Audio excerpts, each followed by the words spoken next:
Bismillahirrahmanirrahim. Assalamu alaikum. Today we are going to discuss the MCQs of exercise chemistry 10th chapter 10 acid bases and salt.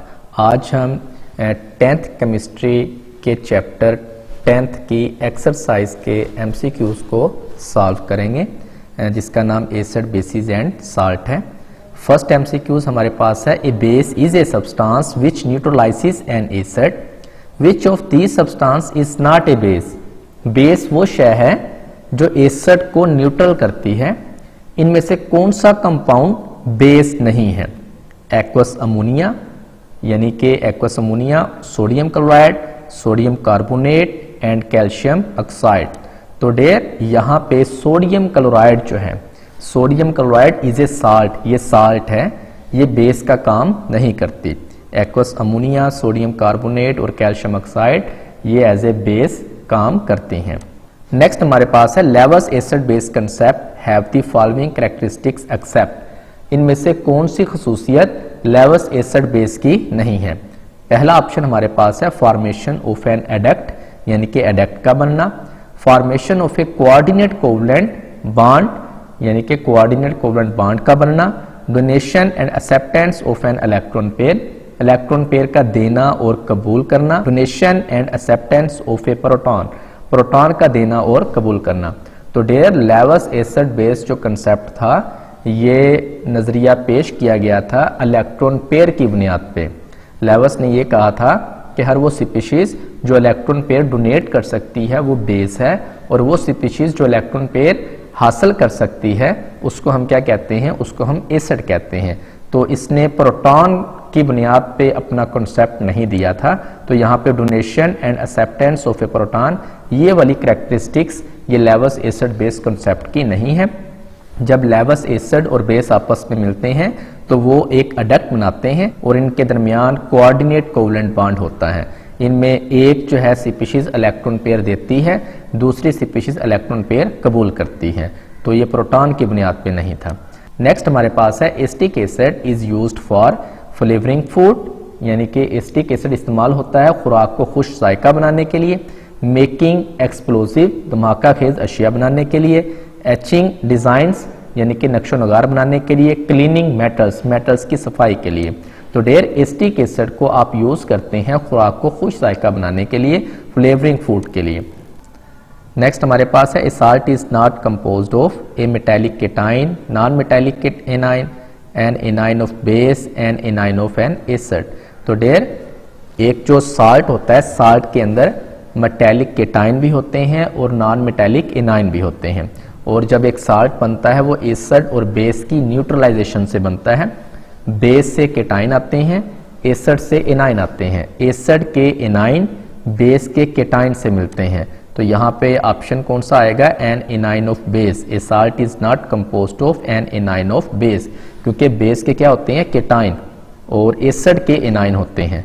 Next हमारे पास है if a liquid has a pH of 7 then it must.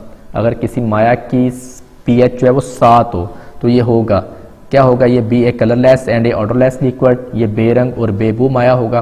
Freeze at 0 degree centigrade and boils at 100 degree centigrade, ये 100 degree centigrade पे boil होगा और 0 degree centigrade पर freeze होगा.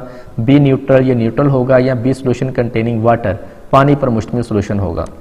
तो डेयर अगर एक लिक्विड की पीएच 7 है तो इसका मतलब वो न्यूट्रल सोल्यूशन होगा. ए साल्ट ऑलवेज, एक साल्ट हमेशा contain ions, contain water of crystallisation, dissolves in water, form crystals which conduct electricity. तो डेयर एक साल्ट हमेशा आयंस पर मुश्तमिल होता है, कंटेन आयंस. नेक्स्ट हमारे पास है dilute acids react with carbonates to produce the given product except, यानी कि डाइल्यूट एसिड कार्बोनेट के साथ रिएक्शन करके मंदरजा झैल में से कौन सा प्रोडक्ट नहीं बनाता? तो डेयर जब एक डाइल्यूट एसिड किसी कार्बोनेट के साथ रिएक्शन करता है तो वहाँ पे एक साल्ट बनता है, वाटर बनता है और साथ वहाँ पे कार्बन डाइऑक्साइड खारिज होती है, हाइड्रोजन खारिज नहीं होती. तो एग्जैक्ट आंसर हमारे पास क्या है? हाइड्रोजन. नेक्स्ट हमारे पास है in the preparation of insoluble salt which one of the fact is incorrect. Insoluble salts की तैयारी के लिए कौन सा बयान गलत है? 2 soluble salts are mixed, 2 soluble salts के सॉल्यूशन को मिक्स किया जाता है. Ions of both salts are exchange, दोनों साल्ट्स के आइंस आपस में तबादला करते हैं। One of the salts produced is insoluble, बनने वाले साल्ट में से एक इनसॉल्युबल होगा। Both of the salts produced are insoluble, बनने वाले दोनों साल्ट्स क्या होंगे, इनसॉल्युबल होंगे। तो डियर जब आप इनसॉल्युबल साल्ट्स को तैयार करते हैं तो इस तरीके में हम क्या करते हैं, सॉल्युबल साल्ट्स के सॉल्यूशन को मिलाया जाता है। तो रिएक्शन के दौरान दोनों सॉल्युबल साल्ट्स के जो आयंस हैं वो आपस में तबादला करते हैं और दो नए साल्ट्स बनते हैं। इनमें से एक साल्ट इनसॉल्युबल होता है और दूसरा सॉल्युबल होता है। इनसॉल्युबल साल्ट का रसूब बन जाता है, तो लिहाजा हम ये कह सकते हैं both of the salts produced are insoluble. ये फैक्ट क्या है, ये इनकरेक्ट है, बाकी तीनों ऑप्शन यहाँ पे ठीक हैं। नेक्स्ट हमारे पास है reaction between N acid and A base produce, यानी कि एक एसिड और बेस के दरमियान रिएक्शन से बनता है salt and water, salt and gas, salt and acid, salt and A base. तो डियर जब एक एसिड किसी बेस के साथ रिएक्शन करता है तो साल्ट और वाटर बनता है। नेक्स्ट हमारे पास है the conjugate acid of HPO4 2- is, conjugate acid आपने बताना है HPO4 2- का। तो डियर यहाँ पे पहले मैं आपको बता दूं कि ये आप कंजुगेट एसिड बनाते कैसे हैं। Conjugate acid is a species form by accepting a proton by a base. Conjugate acid एक ऐसी शय है जो एक बेस के प्रोटॉन कबूल करने से बनती है। यानी अगर आपके पास एक बेस है तो आप क्या करें, उस बेस में एक प्रोटॉन ऐड कर दें तो वो कंजुगेट एसिड में कन्वर्ट हो जाती है। यहाँ पे भी देखें मैंने लिखा है, इसको जरा, ये कंसेप्ट है, गौर से जरा इसको देखें।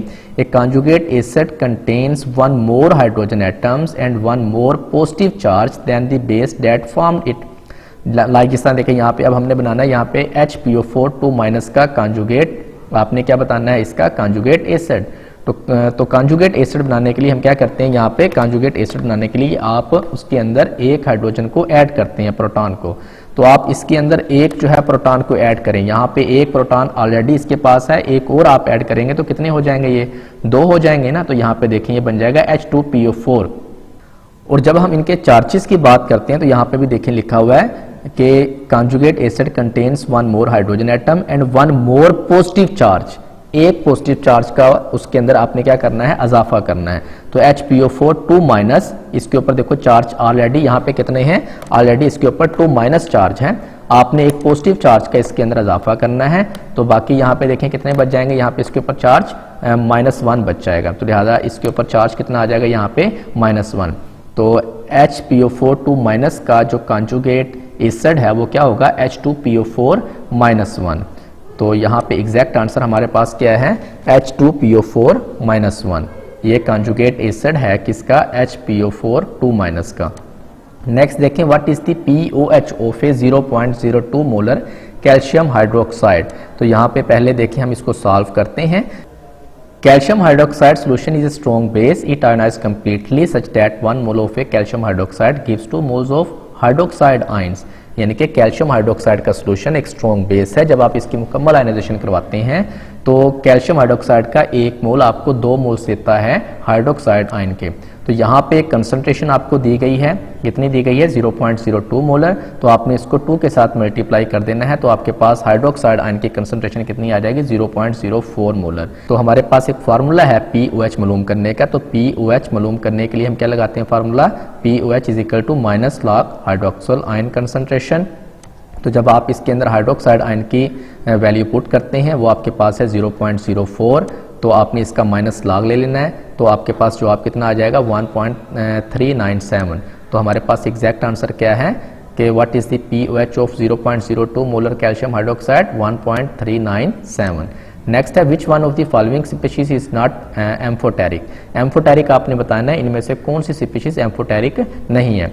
वाटर है आपके पास, NH3 है, HCO3- है, SO4 2- है। तो डेयर यहाँ पे जो आपके पास एग्जैक्ट आंसर है वो है SO4 2- सल्फेट जो है आयन। तो एम्फोटेरिक एक ऐसी स्पीशीज होती है जो एसिड और बेस दोनों की तरह रिएक्ट करती है। तो सल्फेट एसिड और बेस दोनों की तरह रिएक्ट नहीं कर सकती, तो लिहाजा ये एक एम्फोटेरिक नहीं है। बाकी वाटर, यहाँ पे बाइकार्बोनेट आयन और अमोनिया, ये तीनों जो है ये एम्फोटेरिक स्पीशीज हैं। ये एसिड और बेस दोनों की तरह रिएक्ट करती हैं, जबकि ये सल्फेट आयन ये एसिड और बेस दोनों की तरह रिएक्ट नहीं कर सकती, इसलिए ये एम्फोटेरिक नहीं है। The product of Lewis acid base reaction is called adduct. The bond between the adduct species is ionic covalent, metallic और कोऑर्डिनेट कोवलेंट। तो डेयर ये तो आपको पता है, लेवस एसिड बेस रिएक्शन की जो अडक्ट हैं उनके दरमियान जो बॉन्ड होता है वो कौन सा होता है, कोऑर्डिनेट कोवलेंट बॉन्ड होता है। The water of crystallization is responsible for the melting point of crystals, यानी कि वाटर ऑफ क्रिस्टलाइजेशन किसका जिम्मेदार है, melting point of crystal, crystals के मेल्टिंग पॉइंट का, boiling point of crystals, crystals के बॉइलिंग पॉइंट का, शेप्स ऑफ क्रिस्टल, क्रिस्टल्स के अशकाल का, transition point of crystals, crystals के ट्रांजिशन पॉइंट का। तो their exact answer is shapes of crystal, crystals के अशकाल। ये जो वाटर ऑफ क्रिस्टलाइजेशन है ये किसका जिम्मेदार है, क्रिस्टल्स की अशकाल का। You want to dry a gas, which one of the following salt you will use. आप एक गैस को खुश्क करना चाहते हैं, गैस को खुश्क करने के लिए कौन सा साल्ट इस्तेमाल करेंगे, calcium chloride, sodium chloride, calcium oxide या सोडियम जो है सल्फाइड। तो their exact answer is calcium oxide. आप कैल्शियम ऑक्साइड को यूज करते हैं गैस को खुश्क करने के लिए। Ferric hydroxide is a precipitated out of the solution when aqueous sodium hydroxide solution is added to ferric chloride. जिस तरह देखें यहाँ पे रिएक्शन भी लिखा हुआ है, फेरिक क्लोराइड का रिएक्शन आप सोडियम हाइड्रोक्साइड के साथ करवाते हैं तो आपके पास फेरिक हाइड्रोक्साइड आता है और साथ NaCl बनता है। कहता है कलर ऑफ द प्रेसिपिटेट, यहाँ पे प्रेसिपिटेट किसके बनते हैं, फेरिक हाइड्रोक्साइड के बनते हैं। आपने इसके प्रेसिपिटेट का कलर बताना है, तो इसके प्रेसिपिटेट का कलर होता है ब्राउन। नेक्स्ट हमारे पास है विच ion is the conjugate base of sulphuric acid. Sulphuric acid का कॉन्जुगेट बेस कौन सा आयन होगा। तो डेयर यहाँ पे पहले हम देखते हैं कि कॉन्जुगेट बेस किसे कहते हैं। Conjugate base is a species form by donating a proton by an acid. Conjugate base एक ऐसी शय है जो एक एसिड के प्रोटॉन देने से बनती है। और यहाँ पे देखें एक टिप भी मैंने यहाँ पे बताई हुई है, conjugate base contain one less hydrogen atom and one more negative charge. यानी कि अगर आपके पास कोई स्पीशीज है और आपसे कहा जाए कि आप इसका कॉन्जुगेट बेस बनाएं तो आपने क्या करना है, उसमें से एक हाइड्रोजन आपने कम कर देना है। करें यहाँ से एक हाइड्रोजन कम, यहाँ पे H2 है तो यहाँ पे H आ गया। अब हम इनके चार्जेस की बात कर लेते हैं। इसमें क्या होगा, वन मोर नेगेटिव चार्ज होगा, एक नेगेटिव चार्ज का आपने इजाफा करना है। इस सल्फ्यूरिक एसिड के अंदर देखें यहाँ पे कोई नेगेटिव चार्ज नहीं है तो हम यहाँ पे लिखते हैं 0 और एक नेगेटिव चार्ज का आप इजाफा करें तो क्या आ जाएगा यहाँ पे जवाब -1। तो लिहाजा यहाँ पे एक हाइड्रोजन आपने निकाल दी, एक नेगेटिव चार्ज का इजाफा कर दिया तो HSO4- ये यहाँ पे जवाब आ जाएगा एग्जैक्ट। यानी कि विच ion is the conjugate base of sulphuric acid, HSO4- जो है ये कॉन्जुगेट बेस है सल्फ्यूरिक एसिड का। नेक्स्ट है which one of the following is a Lewis base. Ammonia, boron trifluoride, hydrogen ion या एल्यूमिनियम क्लोराइड।